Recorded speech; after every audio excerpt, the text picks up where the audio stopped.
You know, cybersecurity encompasses a lot. What we're going to cover today is really cybercrime as a business. It truly is a business now. There are gangs, there are organized groups that act, and just like a marketing company here in the US, they have agents, they have account managers, they want to make sure they're protecting your data and giving it back to you when you want it. And we're going to talk about the types of attacks. Then we're going to talk about awareness. This is one of the best ways to immediately strengthen your cybersecurity posture in a business. And so we'll talk about that. And then finally, we'll give you some security tips in terms of things to think about when you're working from home or still in the office, that you can better protect your business or your own personal information. Let's get started about cybercrime as a business. Again, as I shared with you, it is a legit business. I mean, just to give you an idea, there are cybersecurity as a service. You can buy a program and be able to become your own future entrepreneur. Now, obviously in America, that would be a problem, but anywhere else that it's not sanctioned, it's not something that, you know, you can get in trouble for, you could do this on your own. There's programs out there. There's even a cyber hacker type university where they'll sell you and you get a certificate to be a cyber criminal. So just kind of want to talk about that, Adrian. Cybercrime, let's, you know, just kind of tee it off with you. We obviously see it all the time. Unfortunately, we deal with clients that have been hit with a cyber attack or ransomware, and they, you know, it's after the fact, unfortunately. Right. Well, I mean, you hit the nail on the head, and really that's what we want to do. And for those of you who are joining us again, thanks. Brian and Danny and I really just want to have a fireside chat, if you will, and just talk about this, share real examples and stories from our experience, from other people we've worked with. But you're right. I mean, really to sum it up, cyber crime is a business, right? There's this myth that floats around that, you know, it's just some person in their basement, maybe a young kid who's a computer guru trying to have fun and mess with a website or mess with a company. Unfortunately, that's not the case. They're actual organized companies. A lot of them originate in other countries that do this as a business. They're in it for profit, just like you and your company are in business for a profit. They're doing the same. So yeah, it's just definitely something to put in perspective. They are competing for your dollar, right? And they're going to find ways around it, which we'll talk about. I'm sure Brian and Dan, you guys can chime in here. We've all seen examples where, these cyber attacker groups are getting really, really clever and trying to extract a dollar from us, right? Correct. And I want to talk about an example on this specific slide. I've got two examples. One example, small dollar, and one example that I'm going to talk about now is big dollar, right? And Bradshaw is a medium-sized company. You know, it's not a huge company, not in billions, but a lot in sales. I wouldn't say Bradshaw was a victim of cyber crime or a cyber crime, but one of our partners who we partner with was, and it affected us. And so we use a third-party freight bill and audit company. So all of our LTL freight that leaves our facilities or truckloads that we're doing the payment for, we use a company that audits those bills. So when we get a roadway bill or we get a bill, that goes to the freight bill pay and audit company, and they audit the bill, make sure that we're getting billed for the correct rates and all of the charges against that, what it costs to deliver that to the customer. They also pay for us, so that on our behalf, they write the check and pay the carrier the money. And so they had an incident where they received an email that looked very legitimate that told them to change the wiring instructions for a said carrier to a new wiring bank.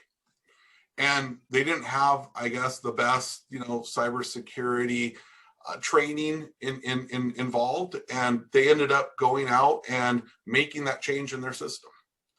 And they thought it was legitimate. It looked legitimate. It looked like it was coming from there. But there was a couple things on the header of that email that a little training would have allowed them to know. Or what, something we've put in place is, if we get a change of an address, so I'm responsible for changing, for approving bills. And if I get a change for that, that it's going to be a new address, before I submit that to the AP department, I don't look at anything on that email.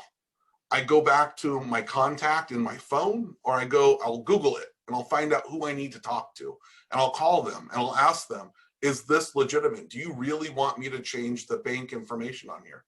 Because if you don't, it's your responsibility. Now, in this case that we're talking about from the third audit bill, they ended up paying $250,000 out.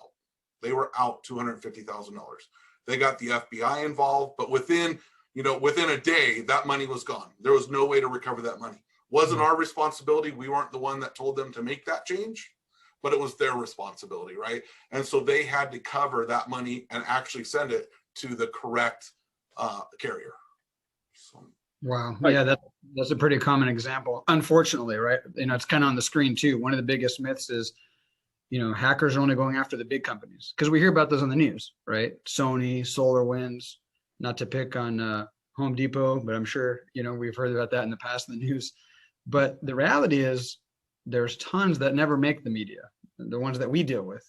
And the example you just gave, Brian, and it's not just about your company, it's also your vendors, right? And making sure that they're staying secure. That's a good point. These bad guys, they really have a strict organizational structure. They're a crime syndicate, as my colleagues have mentioned, and there are different departments that are parsed out to do specific things. There's a department that does recon. They do all the data collection on your company or your personal information, and then they have a streamline to feed it to the actual hackers that do the exploits, and then they actually do the technical stuff that carry out these hacks. And then there's the detailed, the dedicated customer service department that deals with, after the fact that you've been hacked, you contact them and they try to get their data back into you, and it's very organized. There's tools that they do recon, there's tools that they do marketing.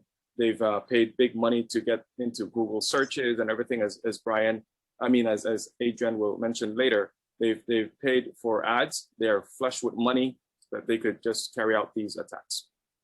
Yeah, absolutely. And it's unfortunately, third point on the screen is, overall as an industry, both on the cybersecurity side and just business side, we're reactive, right? And I think, Brian, you're a good example. We've been talking a lot to prepare for this meeting.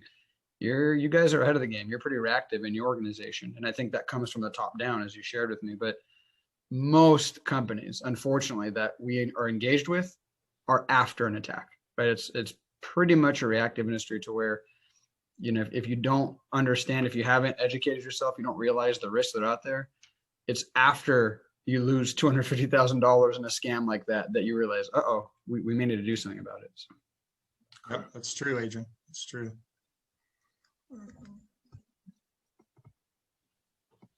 Let's move on. Oops. Let's talk about phishing. Phishing is one of the leading ways that someone compromises a network. Up to 94% of malware is actually delivered through an email, and 80% of ransomware attacks are through phishing. And so, Danny, why would you care about phishing? So there's a number of reasons. I could share an example with you guys. So back in 2018, there was a trucking company who were receiving a lot of phishing emails, right? And so one of the employees clicked into one of these emails and they clicked a link. So it's one of those things that you should never do, click a link just on the emails being sent to you. And so that link sent them to a rabbit hole. They got malware installed into their network, and it propagated into the other computers. And then their entire operation in the back end was just completely brought down by ransomware. And then to get back up and running, they took several months, and they didn't have the measures in place to recover properly, and they didn't have anything to stop the propagation of that malware. Imagine all the lost business that they had because they were down, or they could have had that money invested into technology, into security. So all it took was one click. Out of 100,000 phishing emails, it was just successful for the bad guys one time, and it took everything down. So it's very important to look at it from that perspective. Yeah, and while you're talking, Danny, I'm just popping up an example email. As you can see here, what you're looking for is when there's an email communicating a sense of urgency, it's obviously not coming from a known sender. You want to stop. You want to take a second and look at it. I mean, look at the attachment. It's, misspellings, typos. Those are the kind of telltale signs that you want to look for when you get a message that already looks suspicious. And just like Danny talked about, don't click on the link. You can hover over it and it'll show you that actual web address or website URL. And if it doesn't look like it, well, then, you're fine. So. Yeah. And I mean, the thing to realize about phishing too, guys, is that it's a fairly low tech, but highly effective channel that these cybercrime businesses, remember, are using. And it's primarily driven through email, but we're seeing more and more phishing through social media, phishing through text messages, vishing or voicemail phishing, where you get a voice message that pretends to be maybe a bank or your health insurance provider requesting you to call back for information. And they're just sending out these voicemails, waiting for you to call and waiting to trick you into handing over information. That's typically what these phishing emails are looking to do. They're trying to get you to reply and hand over information or take some sort of action, like you were saying, Danny. Click on a link, which then sends you to maybe a web page that you think is legitimate but isn't. So it's extremely effective, unfortunately. And although it's great to invest in all the high-tech areas when it comes to cybersecurity, I mean, that's frankly what our business does. It's equally as important to train your employees, train yourself, even your friends and family, what type of scams to look for. And I'll just share this quick story. This actually just came up last weekend. I was sharing with Brian and Danny yesterday. We were with some friends and they were talking about how they came this close to becoming victims of a scam, and it really was clever. This one was new. They had purchased some tickets and for an event that was coming up through Ticketmaster, and they couldn't find their email that had the barcode scan, because now with COVID, you're not actually having physical tickets. You're supposed to show your phone. So they called up Ticketmaster. What they did is they entered Ticketmaster into Google. Ticketmaster's website came up. They clicked on it, called the number, and was talking with a customer service representative from Ticketmaster. So they thought. And within a few minutes, this customer service person saying, hey, you know what? We need to redo the transaction. Just go ahead and go to your local Target and buy a Ticketmaster gift card. Call us back and we'll be able to reissue the tickets and we'll void the first ones. And thankfully, my friend thought, wait a second, that sounds really bizarre. And turns out it was a scam. And so my first question to them was, well, wait, you went directly to Ticketmaster's website, right? Well, they thought they did. When they Googled Ticketmaster, these hackers, and just like Danny said, they are flush with money to prove to you the business model. They were purchasing ads. If you're familiar with Google ads, it's usually those first few results that come up at the top. So they paid to have an ad that looked just like Ticketmaster, to go to a website that looked like Ticketmaster, and they knew they were tricking people to call in for their customer service department, which is amazing. I've never heard of that specific scam before. So, and that really is a form of phishing or social engineering. That's not just through email. You have to pay attention and be a little skeptical when someone's asking you to take some weird action like that. Just stop, pause, and think for yourself. That's a good point, Adrian. That's a different angle for sure on how, hackers and cyber criminals are just thinking of different ways to meet or beat a person and give that information out. Let's talk about ransomware. ransomware, if no one knows about it, is when someone grabs your information, can encrypt it, make sure that you can't, do anything with it. And then they send you a nice little message saying, hey, if you pay X amount of Bitcoin, which now Bitcoin's running over $50,000, we'll give your files back. So if you're not familiar with ransomware, that's a basic definition. But what I wanted to share, and then I'll throw it out to the panel, is that 51% of all businesses have been affected by ransomware. That's 1 out of 2 businesses in the US. And so, what I want to know about ransomware is, Brian, I think you have a good, compelling, kind of in the trenches story about ransomware. Yeah. Yes. We've been victims of that ransomware. Very, very small incidences where someone in the warehouse has clicked on something and it's, pretty much locked that laptop down or that computer down, locked all the files down. Luckily, the data on there was really part of our network, backed up, and didn't really cause a lot of damage. But I think ransomware now goes much further past just ransoming the data and paying a fee to getting access back to your data. Right now it goes one step further, and that one step is, how detrimental could that data be if it leaked out to the public, if it leaked out on the dark web, right? Would it look good? I mean, our customers are Walmart and Target and Bed Bath and Beyond and all these different places. They all have different pricing, models behind them. Would Target like to see what Walmart is buying our product from us? Probably yes. And could that be detrimental to Bradshaw's success, right? And what type of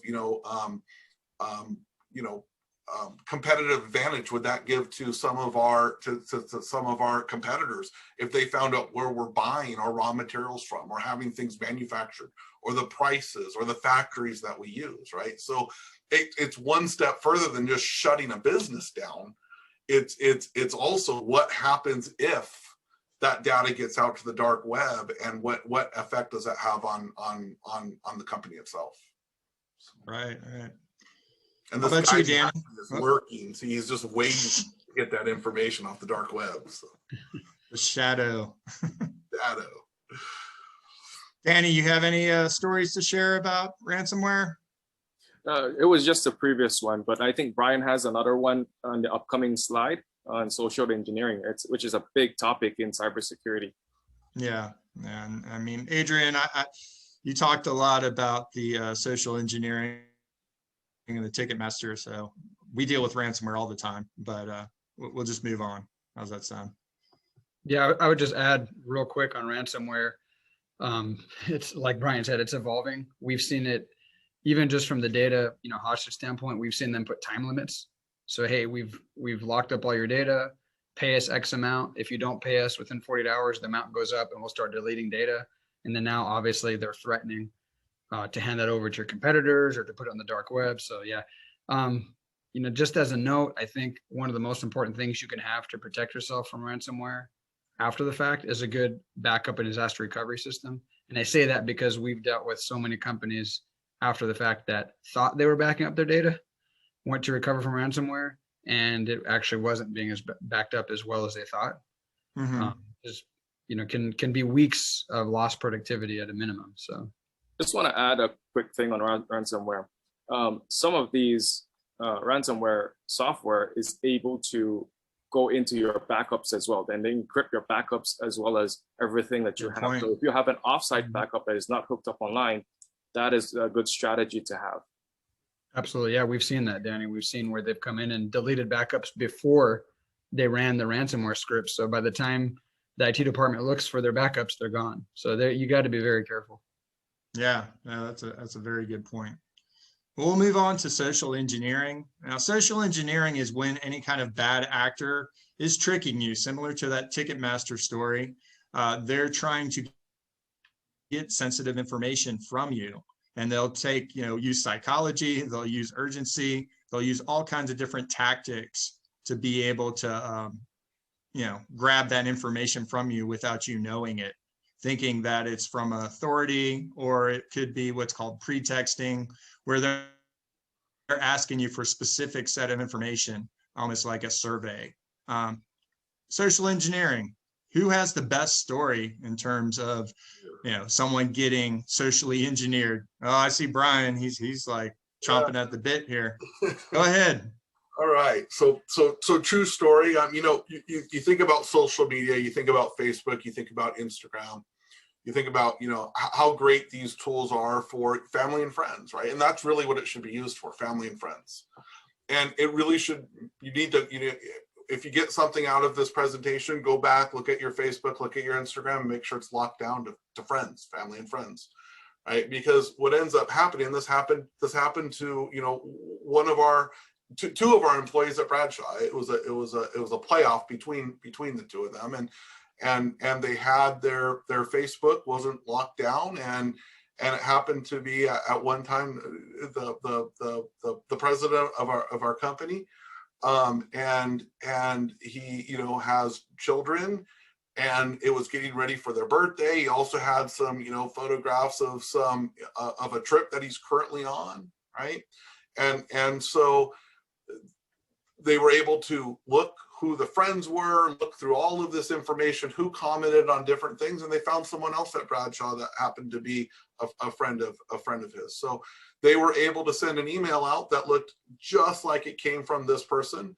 It came from @BradshawHo0me.com instead of OME.com, which was very, very difficult to see on plain text. You could do as much training with the different training seminars and the different training tools, and unless you're really focused on that, it's really hard to find out.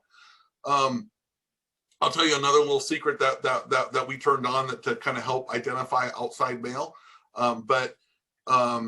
What ended up happening is this person, one of our VP of sales, who was very close to this our previous president, happened to send him an email saying, hey, it's my son's birthday coming up soon, and named the name and all of that, and I'm traveling right now, but I want to get some gift cards. Can you go get them for him? Right?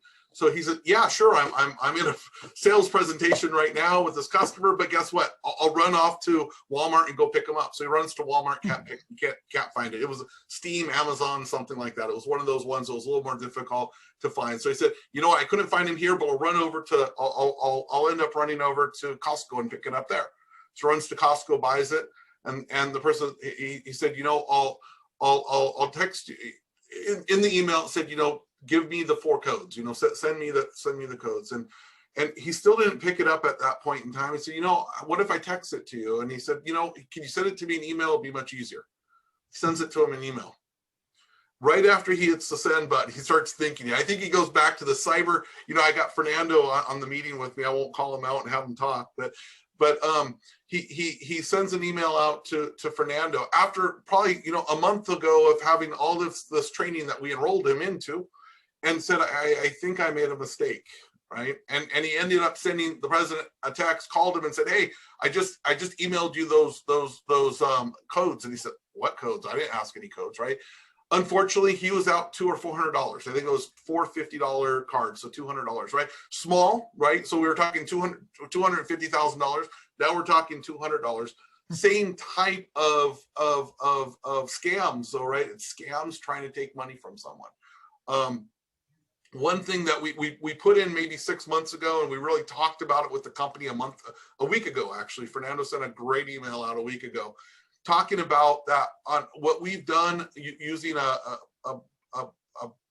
type of it's called Proof Point, but it's a piece of software that checks to see incoming mail, if it's got spam or not on it. But what we've done is anything that's coming from the outside, we have it bracketed with the word external. Mm-hmm. So now, even if it says Bradshaw home, but it's a 0 instead of a home, it came from the outside. So it gives more identity to everyone knowing. If it has the word external on it, you better really pay attention to that email, because it's coming from the outside and was not generated in our mail system. So that's a good strategy for sure. Yeah, and then breaking down into his into Brian's example. Sorry to cut you off, Mike. That's okay. So there are key elements in social engineering that we saw in that particular example, right? There's some sort of authority, you know, some higher level, senior level employee asking you for something. So the individual, the hacker, is trying to impersonate someone who you would listen to, you know, someone in charge. It could also be whether it's from the IT department or the police or someone from the tax department. You know, it gives you that sense of, okay, I gotta listen up to this particular person. There was also a sense of urgency. You know, you gotta send it to me now. Just don't think about it. Act now. Do this for me. And there was also a sense of familiarity and trust. You know, it was someone who the victim thought he knew. It could have taken another twist as well. It could have taken an intimidation twist, where, you know, if you don't do this for me, bad things will happen to you, or our company would lose money because you didn't do this. So there's always that part as well. It could also be a bit of pressure as well in terms of consensus. Hey, you know, your coworker did this for me last week. You need to do this for me too, or else you'll also get into trouble. And back to some of the things that Brian mentioned about social media. There's a whole plethora of tools that they use to extract information. They do a lot of recon. They know exactly when you're going for vacation, who your children are, what's the name of your dog, everything. You know, there's a lot of tools that these hackers have access to. A lot of these are open source tools that they can use, and sometimes they could pose as you. In Brian's example, for example, you don't know how much they know. You have no idea all the information that they have. So to be on the safe side, try to limit your exposure on social media with personal stuff. Yeah, definitely don't post your vacations all the time. Then they know where you're going or what you're looking for. And build a persona profile pretty much, right, Danny? Right. Yeah. Adrian, I don't know if you want to share any stories. You shared the Ticketmaster, so yeah, I mean, that was on the personal side. There are tons of these that relate to business. You know, that's something I think that I'll bring up instead of just an example, because there's tons of them, and they all sound silly after the fact, right? If you look afterwards, you go, oh my gosh, I can't believe that guy gave gift card numbers. Who would do that? I can't believe this person paid an invoice from their vendor that said they changed it. Everybody after the fact thinks it's silly, but I can tell you, I've seen people fall for it time and time again, because these hackers are doing it in huge numbers, and they're going to catch someone that's having a busy day, that's under stress. You know, who knows, right, Brian? Maybe your ex-president and this other employee had a talk about his son's birthday the week before, and so the timing could have just been perfect, right? And so it's a numbers game that they're going after. But the point I really want to drive home is that there is beginning to be a convergence between personal cybersecurity and work cybersecurity. What I mean by that is your employees are all on social media. Your team is using LinkedIn. They're using Facebook, which now I hear when we say we use Facebook, we're classified as old. Everyone else is on Snapchat, Instagram, whatever it may be, right? If one of your team members gets infiltrated in their social media, that's very likely going to lead to the organization, whether they stole your employees' passwords, and it's highly likely they use the same passwords for their personal logins as they do for work. Are they going to do recon like Danny was talking about? Are they going to learn a lot about your employees and who else they're connected to in the company? Because there is small money on the personal side, but it leads to, so that $200 was great. They made $200, but it can lead to bigger breaches in companies that lead to much more money. So I know they sound silly. It kind of goes back to that thinking of, oh, well, I would never do that. You know, no one in my company would do that. I can tell you, unfortunately, it happens. And it's the same. I mean, I just heard of that scam again from the Nigerian prince that needs to send some money. Someone we know, their young teenager just fell for it. So we all heard of that scam, but they haven't, right? So just remember that personal attacks can often lead to business attacks. Yeah, and I think here I'll share a few examples. This isn't even really cybercrime. This is just we all are destined and prone for failure. And that's what hackers, cyber criminals are relying on. You can get into that code pretty easy, not even by putting the number up at the top. Just look at the well-worn buttons. And I wouldn't want this bike to be locked up this way. It'd be pretty easy just to pull it off that pole. So that's the thing. And so what you want to do is you want to have that awareness. You want to be able to show, what the phishing email is, what those telltale signs are, and make sure you report it. That's another thing, especially in your business. If you do get a suspicious email, go ahead and report it. Don't just delete it. You want to tell your manager, you want to tell your IT department or whoever's managing your systems that you were, hit with this. It's going to help in terms of building that human firewall, because that's the first and the best protection that you can put in place. No, and yeah. So go ahead, Brian. No, definitely agree. And the training, the awareness, just isn't for, the business. You could use all of the training that comes out of these training programs and different seminars and stuff at home too, right? So it could be passwords. I mean, there's areas we're going to talk about different things, but you could use this not just at business. You could use it for your family. I've used it for my family. We'll talk about some password things coming up. But there was one thing I wanted to bring up on that social engineering. It's not just locking down your Facebook, Instagram, Snapchat, whatever you want to use. It's making sure that your friends are valid friends, right? Because what I get hit with at least once a month, and my mom clicks on it and accepts them at least once a month, and I have to go back to her and say, no, unaccept that, is that people take a picture of one of your friends, name it the same name, and then try to friend you. And all what they're trying to do is be able to get you to accept that so they can read everything on your storyboard, right? And to get those pieces of information and that data. So before I ever click on, and accept a friend, I go back through and I make sure they have at least a year's worth of history that's being shown, right? Or their Facebook date, their Instagram date started a year ago or 2 years ago, not last week. And if I'm already a friend with this person, why am I going to be a refriend with my sister again, right? Makes no sense, right? I report that profile immediately. So. Yeah, and then I think it goes out to say that, the weakest link is always people, the people element. Your employees are crucial to being a part of the whole security that revolves around your business. So having proper training programs in place is just absolutely critical.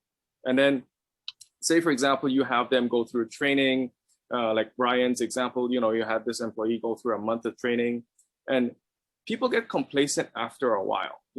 There's no incidents happen, after maybe a year has passed and nothing has been going on, and they let down their guard. So in one of the strategies you do is that you have to constantly keep updated with having them be aware, be vigilant, be conscious of what they're doing. So some companies do training programs that continually update, and then there's always signage in business spaces where it reminds employees, hey, do this or remember to do that. There's different methodologies that you would go to. I think Adrian can talk a little about the credit score that they have. Yeah.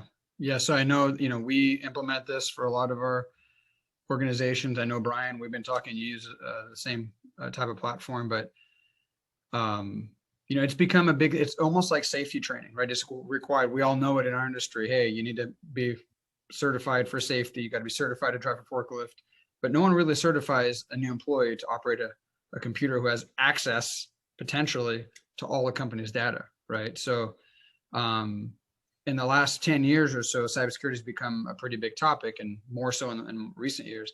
And in the early days, we would just send out an email to employees every once in a while, warning them about it, or maybe do a PowerPoint like this, right? And get all the employees on. And that's better than nothing, but it proved not to be quite as effective because, like Danny said, people are complacent sometimes. They just forget.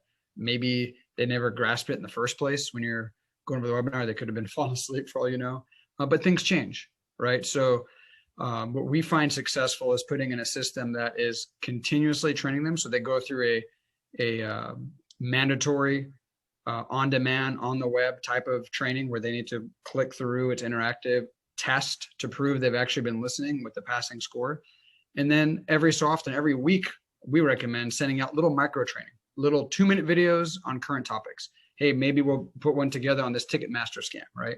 So they can be, it's always in the front of their mind. Then most importantly is we test it. We'll actually send fake phishing emails to them on our behalf to see, are they opening the emails? Are they reporting them? Are they clicking on links? And what Danny was referring to is we score all of that per employee. So the employee has, for lack of a better comparison, a credit score or a risk score. How well did they do in the test? Is a lot of their information on the dark web? Are they taking all these trainings ongoing? Are they clicking on the fake phishing emails? And that allows, especially a large organization, if you've got 100, 200, 500 employees, who do you know? Who is that person that is one click away from costing you $250,000, right? As Brian gave as an example. Well, if you can score those and say, hey, these are our riskiest employees. They might be the best employees you have, but they're risky in terms of computer use based on these actions they're taking. Hey, let's pull them aside as an IT department and give them maybe personal training, right? Even more than that. And then the other big one is new employees. We see this all the time, right? If you don't have an actual ongoing awareness training system in place, what about that new person you hired last week, right? Do they know any of this stuff? And I'll give you another example is, or sort of an example / myth, is companies, I've talked to CEOs and like, oh, you know, we hire a lot of young, smart, computer savvy people. We're not worried about that. Well, I'll tell you, based on my experience, that's not necessarily going to protect you, because the new generation coming into the workforce, just coming out of college, has been born with one of these in their hands. They trust technology to the fullest. They don't quite understand what's happening behind the scenes. They just see the screen. And if the screen tells them to do something, they're more likely to do it. Whereas a lot of the other cases, we might have the older generation, they're a bit more skeptical. They've been around, they're wise, they understand it's not really about technology. It's about understanding a scam when you see one, and they're less likely to do it. So, I mean, Brian, I've kind of given the high overview, but what is your experience, you know, in training your team? You've got a huge staff. How has that gone? Yeah, so I mean, we've taken the phishing experience one step further about a month ago. Our CEO said it's not just good enough, you know, to do the phishing campaign, right? Send these phishing things out, and whoever clicks on it, enroll them in the software will enroll them into a module on why you shouldn't have clicked on that, right? He wanted us to go one step further, and that is, if you didn't click on it and you didn't notify IT, put a help desk ticket in, you also are going to be enrolled, because he wants everyone that has something out there that looks fishy, that looks like shouldn't be, to brought to IT awareness, because it might be in 3 or 4 other people's inbox, and that way we could proactively send an email out saying, hey, this is kind of going around wild in our environment, right? This specific event is wild in our environment. Make sure you do not click on this, right? And so he wants everything being reported back. What has been that's a good idea. That's, again, you're from what you shared with me, your CEO is definitely on the cybersecurity side of things. You know, they more proactive. Having him have a master's in information technology helps. So. Yeah, that helps. Yeah, and it helps when it comes from the top down. But yes. How are your staff and your fellow employees? Like, what kind of feedback have they given you after going through this type of training? You know, they really, in the very beginning, we enrolled them, I think, in 40 modules that they had to complete in 90 days. And it was taxing. I mean, everyone had to take the test, and it took me 2 hours. And some people, you know, because we did it warehouse, anyone that had a computer, anyone that had an email address had to do it. And then we have an onboarding process that we do with all new employees. But it could take 2 to 4 hours, right? And that was taking a lot of time, and everyone was complaining about it. And I had to send the nasty emails out saying, hey, you know, you got 1 more week and you haven't completed this. And I had to keep escalating it up and up to the different, you know, department level heads and stuff. Your employee's not doing this. We're going to take away all access to computer if they don't finish, right? And so they finally got through it. And then we started, after they got through it, they started coming back and saying, wow, you know, I didn't know this about airport security on why I should use my Wi-Fi access on my phone instead of connecting to the Wi-Fi access inside of the, airport. I didn't know these things about, Facebook and social media and social engineering. I'm able to take these examples back, not just in business, but back to my family, back to my house, and do it. So they most of them thanked us for it. So it was really good. Yeah, that's a good segue too. Sorry, Adrian, to cut you short. But let's talk about working from home. Who isn't working from home or shifted to working from home? With the pandemic, what it taught us or showed us is it accelerated the digital transformation of the workforce. A lot of companies now, Google, Microsoft, all their employees work from home. It's not a one or two nice to have type thing. They found that people can work from home and still be productive for the most part, especially if you're put everything together. But how do you protect yourself? And what, when the pandemic first started, and Adrian, I'll just kind of throw it to you again, is we had clients that had to get up and running remotely. They already had a cloud solution, but they didn't work from home all the time. And so here are some tips on the slide. I won't go into details, but Adrian, share some experiences of the clients and how we had to ramp them up and get them used to working from home and to secure them.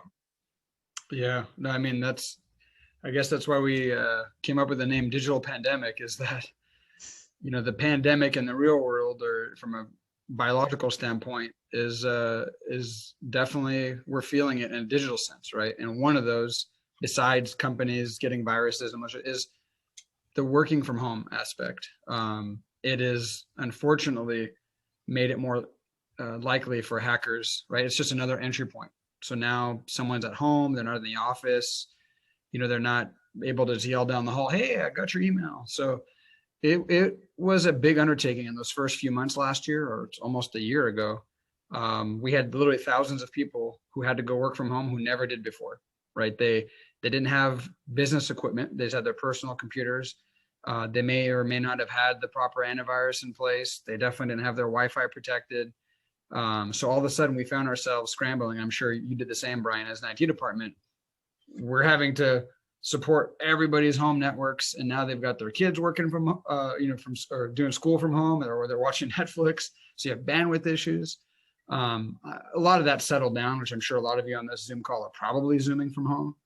I mean, we even have the term Zooming now, right? So it's totally changed. But to be honest, when this first happened, I thought, oh, that's just gonna be permanent. It's just gonna be temporary. But now it's gonna be permanent, right? Businesses have been used to this. We are seeing companies that are in this period of time where maybe their lease is up for their building. Maybe they had a huge warehouse with a huge office, and they realized we don't need as much office space. Maybe we can downsize.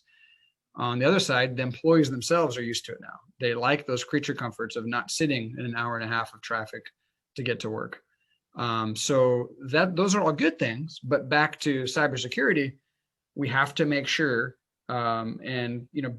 bigger, healthier sized companies already have this in place, but we know there's still a lot of small companies who are letting their staff work from home who don't even do cybersecurity training, right? They may not be doing what we call mobile device management, right? Actually managing their devices, making sure they have security updates, providing the proper protection software. It's on the screen here. MFA, we use it all acronyms all the time, multi-factor authentication. A lot of you might be thinking, what is that? Well, most likely, if you log into your bank account, they have a system that will detect, hey, Mike, you're logging in from a new device, and I'm Bank of America. I don't recognize you. I'm going to send you a code or a push notification to your phone to make sure it's you logging in, right? Well, you can do that for your business as well. When your employees are logging in every day from home, or if they're logging in from a different device, you can stop that system to say, hey, I don't just want to use my password. I want a code to be sent to their phone, as an example. So it's presented a lot of challenges. The good thing about the type of country we are is we're adaptive, and we've seen companies adapt extremely quick to where it's become the norm. But I mean, Brian, what has your experience been? That's kind of our experience from managing a lot of different companies, but you managing internally, how has that change been from working from home? I mean, for the first couple of weeks was a big change. We actually really required everyone to take their equipment that was in the office home, right? So we didn't really allow bring your own equipment home, or bring your own equipment and you know, Mix it, yeah, add it into our network, right? So that we had to manage it. But it was still a challenge getting everything hooked up, right? Where are they going to put it? How quick is their internet? It definitely was a challenge.